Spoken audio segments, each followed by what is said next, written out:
Along with Jeff and Al, we've got Dr. Kohli with us today. Hello, Doc. Hi, guys. Perfect opportunity to have you here because a lot of you are talking about this next story. If you've got family or friends in the military, this might affect you. The Secretary of Defense announced that U.S. military members will be required to get the COVID-19 vaccine beginning next month. Officials said the vaccine is necessary to maintain military readiness. But do these mandates really work? A lot of you have already written in. Does this allow people or motivate people to get get vaccinated, especially since a lot of people don't like to be told what to do? Will this backfire? What do you think, Dr. Kohli? So you have to think about mandates within the context. So the science has looked at it and said that top-down, or the government telling you what to do, works if the issue is not controversial and if the setting is a setting such as the military, where people are used to sort of taking orders from the top down.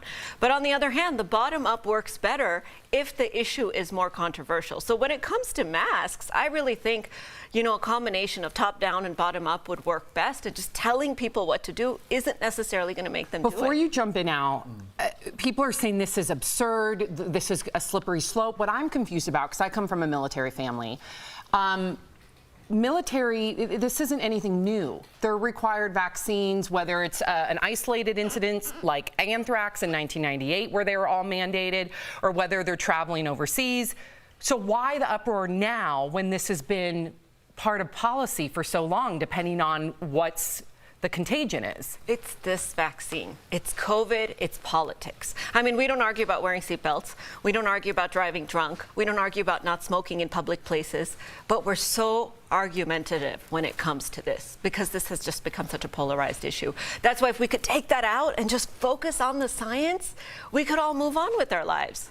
Yeah, I mean, you know, that polarization has even bled over into like my group chats with my friends.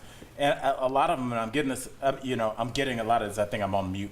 Jeff, you take this, but just ask her, like, why do people need to wear masks if they're not vaccinated? Why do people need to wear masks if they're not vaccinated? You did that really well, Jeff. You might have a career Okay, there we go. Okay, I think we're good now. Okay, so let's bottom line this, you guys. Okay, number one, vaccines work. They are highly effective. In fact, one of the most effective vaccines we've ever had at preventing the transmission of this virus, keeping us out of the hospital and keeping us alive. So if we all got vaccinated, as much as I love you guys, I wouldn't be here talking to you about this.